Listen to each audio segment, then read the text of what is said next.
ये क्या? ये कैसा अन्याय है प्रभु? आपकी ये दशा कैसे हो गई? मुझे तो विश्वास भी नहीं हो रहा। साधारण तपस्वियों ने इतने बड़े वीरों की हत्या कैसे कर दी? ये संभव नहीं हो सकता।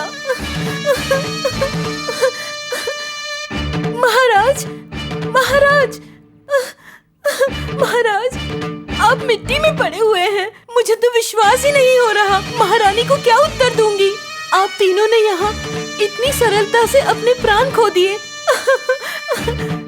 मैं क्या उत्तर दूंगी प्रभु? क्या उत्तर दूंगी? महाराज, आप भी मृत्यु को प्राप्त हो गए। कोई भी जीवित नहीं बचा। ये कैसे संभव हो सकता है? मैं क्या करूं? इतने बड़े वीरों ने यूं ही प्राण दे दिए।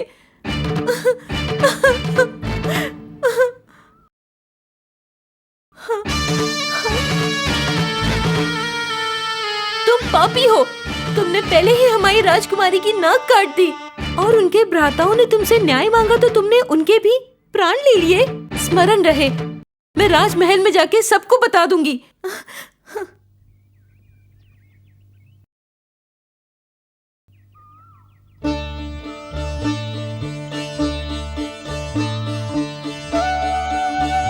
आइए महर्षि।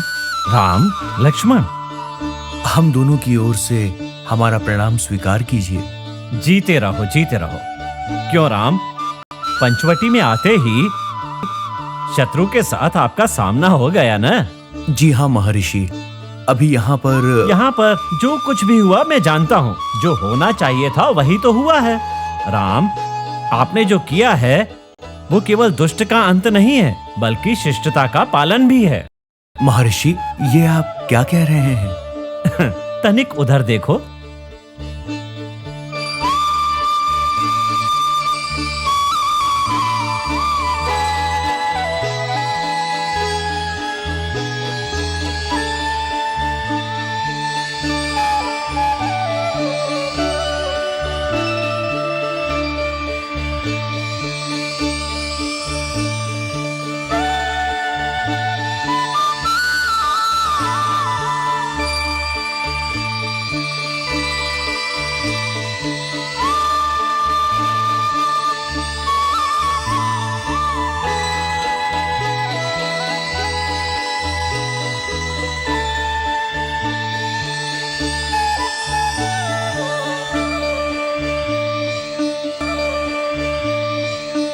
हे महर्षि, ये कैसा आश्चर्य है? इन असुरों की आत्मा एक अत्यंत प्रकाशवान ज्वाला में परिवर्तित होकर स्वर्ग में जा रही है। राम, पिछले जन्म में ये लोग यज्ञवल्क मुनि की संतान थे। चंद्रकांत, महादेव, विजयन, इन तीनों ऋषि कुमारों के उस समय 16,000 से अधिक शिष्य थे। और जिस समय समुद्र मंथन हुआ था, उस समय इन तीनों ऋषि कुमारों ने अमृत हड़पने का प्रयत्न किया। इनके इस कुत्सित प्रयास को देखकर ईश्वर ने इन तीनों को क्रोधित होकर के राक्षस बन जाने का श्राप दे दिया। मुनि कुमारों को श्राप से मुक्ति के लिए यही उपाय बताया गया था कि पंचवटी में वे तीनों श्री राम के समक्ष युद्ध करके उनके तीर से मुक्त होंगे। इस प्रकार उनका उद्धार होगा। कैलाशनाथ के श्राप के कारण इन्होंने खरदूषण बनकर राक्षस योनि में जन्म लिया। विधि के विधान को अच्छी तरह जानकर ही आपके हाथों से मृत्यु पाकर श्राप मुक्त होकर वे पुण्य लोक में जा रहे हैं। राम, आपने जो अवतार लिया है, सत्य कहें तो दुष्टों के उद्धार के लिए ही लिया है। आपके भाई लक्ष्मण ने शूर्पणखा की नाक को काट करके भूमंडल के अधिपति रावण के सिर के मुकुट में से जैसे एक रत्न निकाल लिया है। मैं आपको मानवता की भलाई के लिए किए गए प्रथम कार्य हेतु धन्यवाद देता हूं। आपकी कीर्ति बनी रहे।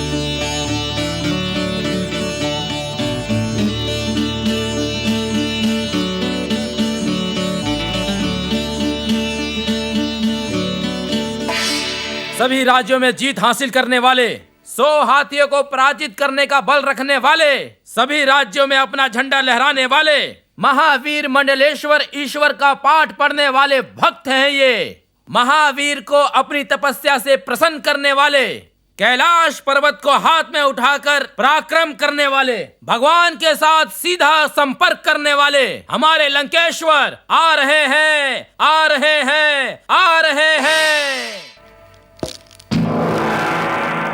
राजा लंकेश्वर की जय, राजा लंकेश्वर की जय, राजा लंकेश्वर की जय।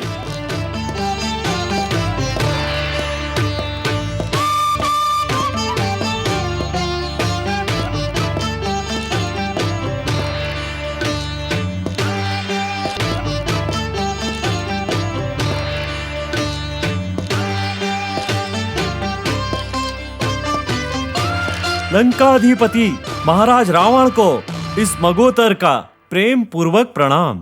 महाराज, जिनके पराक्रम का डंका पूरी दुनिया में बजता है, जिनकी राह में हमेशा पुष्प बिखरे होते हैं, ऐसे राजा सिंहासन को शोभायमान करते हैं। सत्य ये है कि वो ईश्वर से भी बढ़कर हैं। लंकाधिपति, आप तो वो हैं जो पृथ्वी को संचालित करने वाले 9 ग्रहों को भी अपना दास बनाकर अपनी सीढ़ी बना रखा है और उस पर चढ़कर सिंहासन पर बैठते हैं। उस सीढ़ी का पहला चरण है स्वयं सूर्य। सूर्य, इस सोने के रथ से पूरी धरती घूमेगी। 9 ग्रह और ब्रह्मांड में अपना सिंहासन लगाने के लिए ये मेरा प्रथम चरण है। और दूसरा चरण चंद्रमा है। चंद्र, ये तो रात का राजा है। ये पृथ्वी पर सबको चांदनी प्रदान करता है। अब यही मेरी दूसरी सीढ़ी होगा। और तीसरा चरण है मंगल।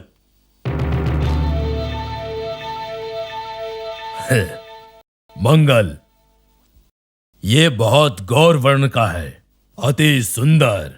और यही मंगल मेरा तीसरा चरण होगा।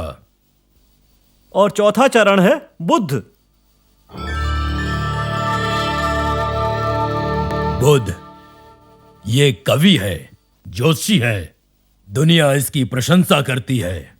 मैं भी एक विद्वान हूं, इसीलिए मैं इस पे रहम करता हूं। और ये बनेगा मेरी चौथी सीढ़ी। 5वें चरण पे गुरु हैं। गुरु यानी कि देव गुरु। वेद शास्त्रों में ये महागुरु है और ये मुझसे पाठ पढ़ने के लिए 5वीं सीढ़ी बनना चाहता है।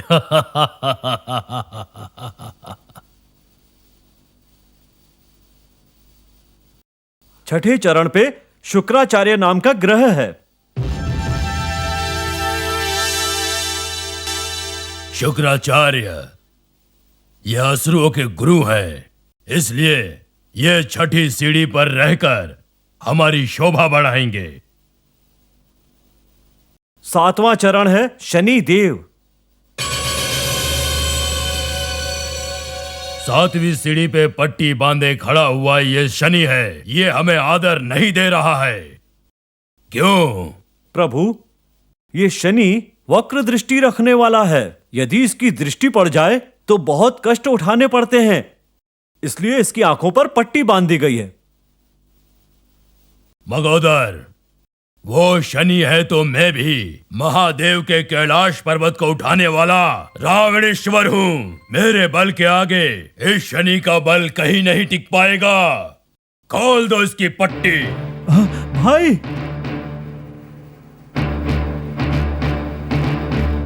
शनि, तुम अपनी आंखों की पट्टी खोलो।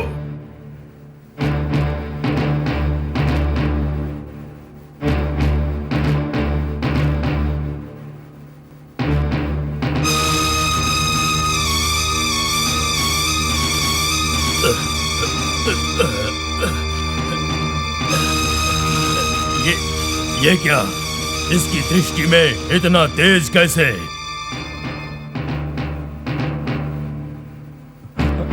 रक्षा करना। प्रभु, 8वें 9वें चरण के रूप में राहु और केतु विराजमान हैं। राहु, केतु, ये दोनों अमृत पीने के कारण देव बनकर इन्होंने असुरों की कीर्ति बढ़ाई है। ये दोनों हमारे ही कुल के असुर हैं।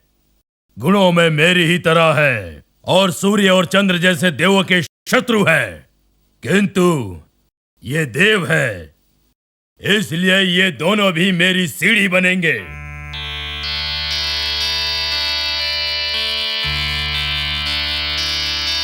नौ ग्रह देवों, मैं जिस सीढ़ी पर चढ़ के जाऊंगा उस सीढ़ी पर मैंने तुम्हें इसलिए रखा है ताकि मेरे राज्य, मेरी जनता, उन सब पे तुम्हारी कुदृष्टि कभी ना पड़े।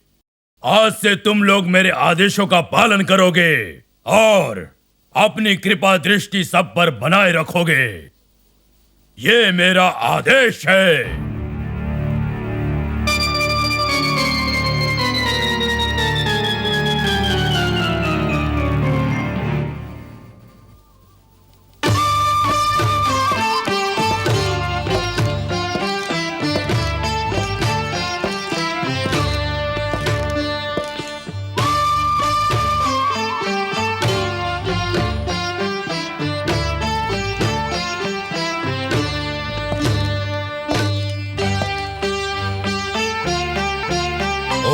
नमः शिवाय। हमारे राक्षसों की जय हो, हमारी सेनाओं की जय हो, मेरे पुत्रों की जय हो, मेरे भ्राताओं की जय हो, मेरी प्रजा की जय हो, हमारी लंका की जय हो। ईश्वर को याद करते हुए ओम नमः शिवाय, ओम नमः शिवाय।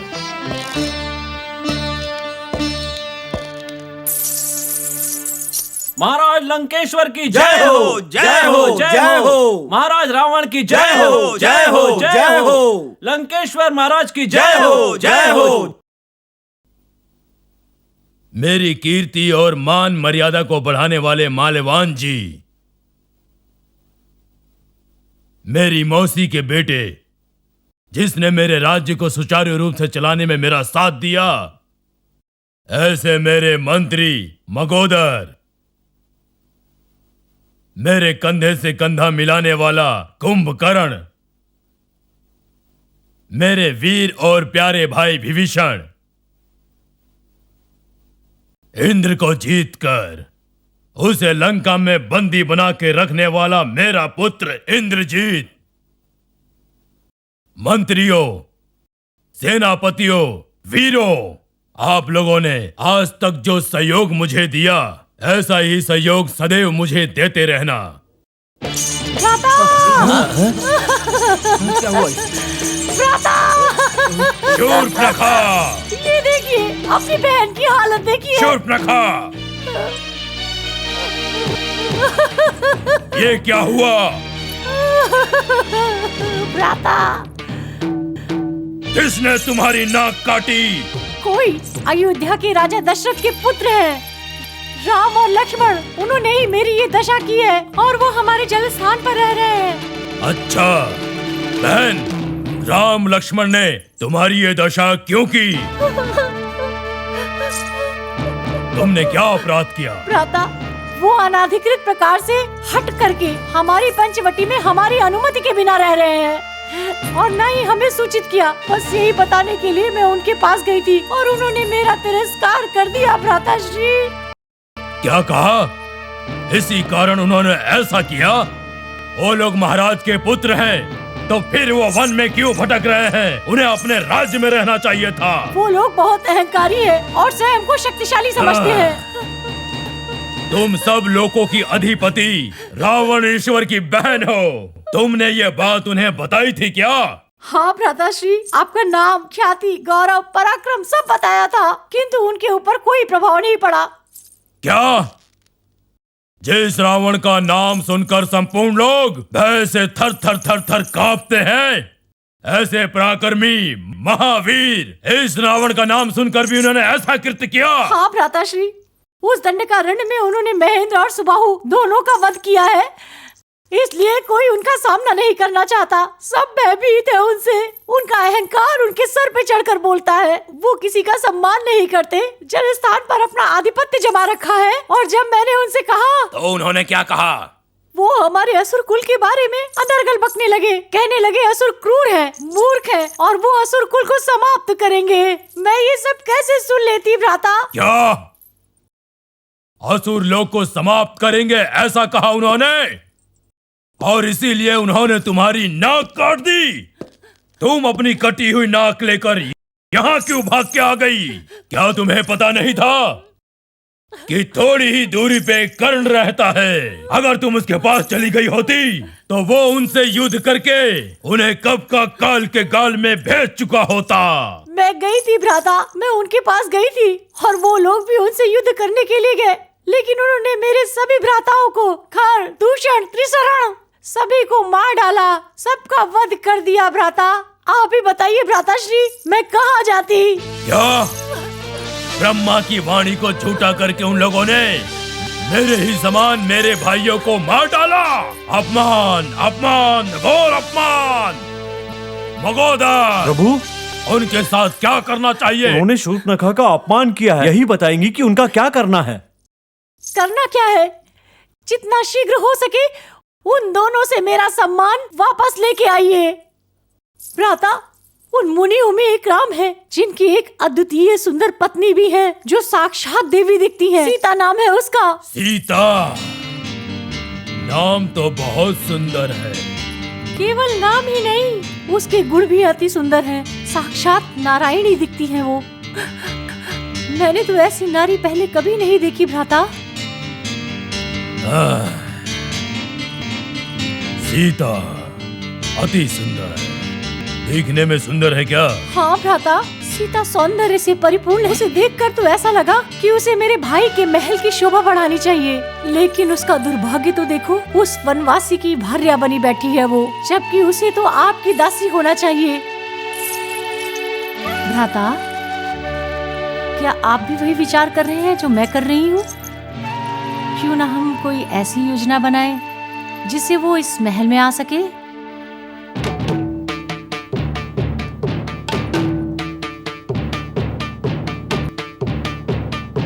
भ्राता, कहो कुंभकर्ण। शूर्पणखा का जो अपमान हुआ है वो हम बर्दाश्त नहीं कर सकते। अब चाहे जो कुछ भी हो, हमें उस अपमान का बदला लेना होगा। ऐसे सोचने से, बैठे रहने से कुछ नहीं होगा भ्राता रावण। आप मुझे सिर्फ आदेश दीजिए, मैं उनको मृत्यु के घाट उतार दूंगा। ये मेरा वचन है। हाँ भ्राता कुंभकर्ण, उनसे मेरे अपमान का बदला लेना ही होगा। सुनो बहन, यदि हमारे सामने कोई शत्रु भी आता है तो हमें उसके मन में प्रेम जगाने का प्रयास करना चाहिए। ये न करके उसने तुम्हारे साथ इस तरह का व्यवहार किया। एक भद्र पुरुष को किसी नारी के साथ ऐसा व्यवहार करना शोभा नहीं देता है। भाई, मैंने तो सुना था कि राम एक अवतारी पुरुष है, वो ऐसा कैसे कर सकता है? विभीषण, तुम्हारे कहे अनुसार अगर वो राम अवतार पुरुष है तो भी होने दो। उसने दोस्ती का व्यवहार तो नहीं किया है, उसने हमारे साथ दुश्मनी बढ़ाई है, और इसका प्रमाण है हमारी बहन शूर्पणखा की कटी हुई ये नाक। और तुम्हारा इसमें क्या विचार है? मगोदर, प्रभु, शूर्पणखा, तुम लोग मेरे साथ चलो।